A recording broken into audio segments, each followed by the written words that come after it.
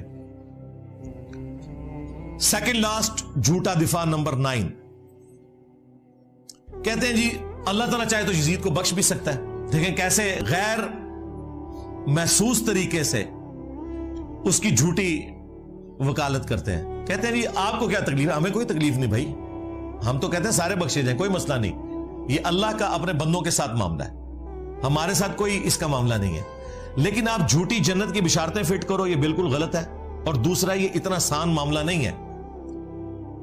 کہتے نہیں قرآن میں لکھا ہے اللہ تعالیٰ چاہے تو شرک کے سوا ہر گناہ معاف کر سکتا ہے. بالکل, ان اللہ لا یغفر ان یشرک بہ ویغفر ما دون ذلک لمن یشاء. بے شک اللہ تعالیٰ قیامت کے دن ہر گناہ کو معاف کر دے گا اگر دنیا میں توبہ نہ کی ہوئی. دنیا میں کی ہوئی تو دنیا میں ہی معاف, سوائے شرک کے. شرک آخرت میں بھی معاف نہیں ہونا اگر بغیر توبہ کے مرے. لیکن اس کے سوا ہر گناہ معاف کر دے گا لمن یشاء, جس کے لیے چاہے گا. مراد کیا؟ جس کے لیے نہیں چاہے گا نہیں کرے گا. شرک کے علاوہ کون سا ایسا گناہ ہے جو معاف نہیں ہو سکتا؟ وہ قرآن میں لکھا ہوا ہے سورۃ النساء میں, جس نے ایک مؤمن کو ناحق قتل کیا اس کی سزا ہمیشہ کی جہنم ہے. اسی سورۃ النساء میں جس میں لکھا تھا شرک کے علاوہ ہر گناہ معاف ہو جائے گا جس کے لیے چاہے گا, اوپن لائسنس وہاں بھی نہیں تھا. اسی سورہ النساء میں لکھا ہوا ہے کہ مؤمن کا قتل ناحق ہمیشہ کی جہنم ہے. لو سامو. اور ابو داؤد میں اس کو سپورٹیو حدیث ہے کہ نبی علیہ السلام نے فرمایا اللہ تعالیٰ یا تو شرک کو معاف نہیں کرے گا یا قتل ناحق کو معاف نہیں کرے گا. کیا حسین ابن علی کا قتل ناحق نہیں ہے؟ کیا یزید نے قاتلین حسین سے بدلہ لیا؟ کوئی سزا دی؟ بالکل نہیں. اس کے جواب میں پتہ کیا کہتے ہیں؟ حضرت علی نے حضرت عثمان کے قاتلین سے بدلہ لیا. یہ بالکل مثال غلط ہے, کیونکہ حضرت عثمان حضرت علی کے دور میں تو شہید ہی نہیں ہوئے, وہ تو اپنے گورنروں کی وجہ سے شہید ہوئے اپنے دور خلافت میں خود. اس پہ میری تفصیلی ویڈیو دیکھ لیں حضرت عثمان کیوں شہید ہوئے. انہوں نے آپ کو ایک جعلی بات بتائی تھی, عبداللہ بن سبا تھا جس نے سارے صحابہ کو نعوذ باللہ گمراہ کر دیا, جس کا نام بخاری سے لے کے ابن ماجہ تک دنیا کی کسی حدیث کی کتاب میں جو مین کتابیں ہیں نام بھی نہ آئے. عبداللہ بن سبا یہ حضرت علی کے دور میں آیا تھا جسے حضرت علی نے قتل کروایا. حضرت عثمان کے ساتھ کوئی لینا دینا نہیں تھا. حضرت عثمان کی شہادت تو بنو امیہ کے گورنروں کی وجہ سے ہوئی, جو بخاری مسلم میں موجود ہے. وہ آج ٹاپک نہیں, پچھلے دنوں جب ایک بریلوی نما رافضی نے حضرت عثمان کی توہین کی تو میں نے تفصیلی ویڈیو ریکارڈ کروائی تھی حضرت عثمان کیوں شہید ہوئے, وہ آپ دیکھ لیں. وہ بخاری مسلم سے میں نے ثابت کیا, بنو امیہ کی لکھی ہوئی تاریخ سے نہیں, نہ صلاح الدین یوسف نے جو جھوٹ لکھے ہوئے ہیں اس کی بنیاد کے اوپر, بخاری مسلم سے ثابت کیا. تو یہ بالکل غلط اینالوجی ہے. حضرت عثمان حضرت علی کے دور میں شہید نہیں ہوئے, لیکن حضرت حسین ابن علی حضرت معاویہ رضی اللہ تعالیٰ عنہ کے بیٹے یزید ابن معاویہ جس کی آپ جھوٹی وکالت کرتے ہیں اس کے دور ملوکیت میں شہید ہوئے ہیں. ویسے تو آپ کہتے ہیں, حضرت عمر کہتے ہیں میرے دور حکومت میں اگر کوئی کتا بھی مر جائے فرات کے کنارے تو میں جواب دے ہوں, اور فرات کے کنارے حسین ابن علی شہید ہو جائیں تو وہ جواب دہ نہیں ہے اس وقت کا حکمران. مسند احمد میں حدیث ہے مولا علی جنگ صفین سے واپسی پہ نہروان جاتے ہوئے جب نینوا نامی جگہ سے فرات کے کنارے گزرے تو کہا اصبر یا ابا عبداللہ, اے ابو عبداللہ صبر کرنا صبر کرنا صبر کرنا. تو وہ ساتھ جو غلام تھا اس نے کہا آپ کس سے باتیں کر رہے ہیں؟ تو اپنے تخیل میں آپ بات کر رہے تھے, اپنے دکھ کا اظہار کر رہے تھے. تو ابو عبداللہ حضرت حسین کی کنیت تھی, وہ ان کو مخاطب کر رہے تھے. پھر انہوں نے کہا کہ میں ایک دن نبی علیہ السلام کے پاس حاضر ہوا اس حال میں کہ حضور نے حسین کو اپنے ہاتھوں میں اٹھایا ہوا ہے, آپ کی آنکھوں سے مسلسل آنسو جاری ہیں. میں نے کہا میرے ماں باپ آپ پہ قربان, آپ کو کس نے غمگین کر دیا؟ تو آپ نے فرمایا ابھی ابھی حضرت جبرائیل علیہ السلام آئے تھے, انہوں نے مجھے خبر دی کہ آپ کے اس بیٹے کو جس سے آپ اتنا پیار کر رہے ہیں آپ کی امت پیاسا فرات کے کنارے شہید کر دے گی. تو میں اپنے جذبات پہ قابو نہیں رکھ سکا. پھر میرے کہنے پر حضرت جبرائیل نے ہاتھ مار کر کربلا کی سرخ مٹی بھی مجھے لا کر دکھائی. تو نبی علیہ السلام کو حضرت حسین کی پیدائش کے ساتھ بتا دیا گیا تھا. حضرت حسین کو بھی پتا تھا میں نے کربلا میں مظلوماً شہید ہونا ہے. یہ کوئی چھپی ہوئی بات نہیں تھی, یہ اوپن سیکرٹ تھا. پھر حضور کی وفات کے 50 سال بعد جب 61 ہجری میں یہ واقعہ ہوا تو مسند احمد میں موجود ہے, عبداللہ ابن عباس نے ایک خواب دیکھا. یہ کسی وہابی کا خواب نہیں ہے, کسی بریلوی کا خواب نہیں, دیوبندی کا نہیں, یہ صحابی کا ہے جو نبی اسلام کی شکل کو پہچانتا ہے, جس کے لیے گارنٹی ہے کہ اس شکل میں شیطان نہیں آ سکتا. دوپہر کے وقت کہتے ہیں میں نے دیکھا نبی اسلام کے بال بکھرے میں گرد آلود ہیں, ہاتھ میں خون کی ایک شیشی ہے. میں نے کہا یا رسول اللہ میرے ماں باپ قربان, آپ کی حالت کس نے کر دی؟ تو نبی اسلام نے کہا کہ میں صبح سے حسین اس کے ساتھیوں کا خون جمع کر رہا ہوں کربلا میں. یہ ایک تمثیلاً ایک خواب دکھایا گیا, یہ نہیں کہ نبی اسلام وہاں پہ موجود تھے, یہ تمثیلاً ہے. کہتے ہیں میں گھبرا کے اٹھا, میں نے وہ تاریخ اور دن نوٹ کیا اور کتنے عرصے بعد خبر آئی, کیونکہ اس زمانے میں میڈیا تو نہیں تھا, کہ 10 محرم الحرام 61 ہجری میں حسین ابن علی کو ان کے ساتھیوں سمیت کربلا میں شہید کیا گیا.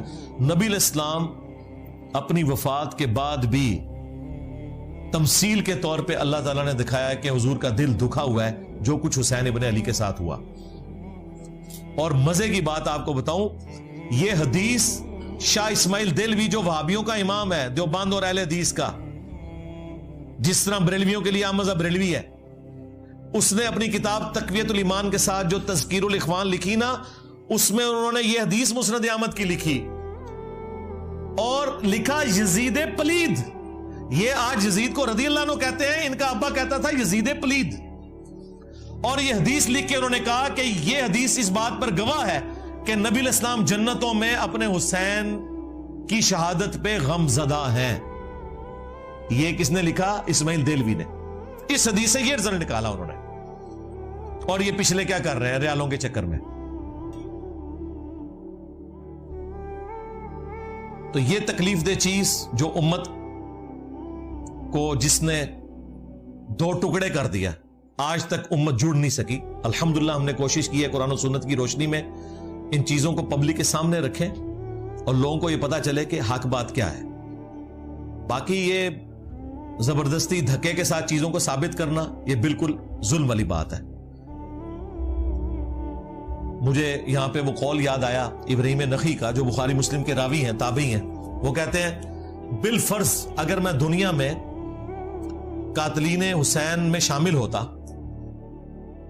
اور قیامت کے دن اللہ تعالیٰ میری بخشش بھی کر دیتا, میں جنت میں بھی پہنچ جاتا, تب بھی میں جنت میں رسول اللہ کا سامنا نہیں کر سکتا تھا کہ کہیں حضور مجھ سے پوچھ ہی نہ لے کہ دنیا میں تو میرے حسین کے قاتلین میں شامل تھا. یعنی دیکھیں, حالانکہ جنت میں سب کچھ بخشش کے بعد بھی پہنچ گئے نا. جو غیرت مند ہے نا, یہاں تو کہہ رہے ہیں جی اللہ چاہے تو بخش دے, جو کہہ رہے ہیں کہ اگر ہم بخشے بھی جائیں نا, یہ کہتے ہیں نا اللہ چاہے تو یزید کو بخش دے, ہم کہتے ہیں ہمارا کوئی لینا دینا نہیں کہ اللہ اور بندے کا معاملہ ہے. لیکن جو غیرت مند لوگ ہیں وہ کہہ رہے ہیں ہمیں بخش بھی دیا جاتا نا اس عمل کے سبب, تب بھی ہم رسول اللہ کا سامنا نہیں کر سکتے تھے جنت میں, کہیں حضور پوچھ ہی نہ لے کہ تو دنیا میں میرے حسین کے قاتلین میں شامل تھا. یہ قول ابراہیم نخعی کا, جو بخاری مسلم کے راوی ہیں, حضرت امام حنیفہ کے دادا استاد ہیں. المعجم الکبیر طبرانی میں ان کا قول صحیح سند سے موجود ہے. غیرت مند لوگ ایسے ہوتے ہیں, ابراہیم نخعی جیسے. 50 ہجری میں پیدا ہوئے ہیں, 96 ہجری میں فوت ہوئے ہیں, صرف 46 سال ان کی عمر تھی, لیکن اہل بیت کے چاہنے والے تھے, بخاری مسلم کے راوی ہیں. حنفیت پوری ان کے اوپر ڈیپینڈنٹ ہے, کیونکہ یہ آگے سے ایک واسطے سے عبداللہ ابن مسعود کے شاگرد ہیں, تو وہ اپنے آپ کو ان کے ذریعے منسوب کرتے ہیں. یہ چیزیں بھی ان کی پھر لیں نا آپ.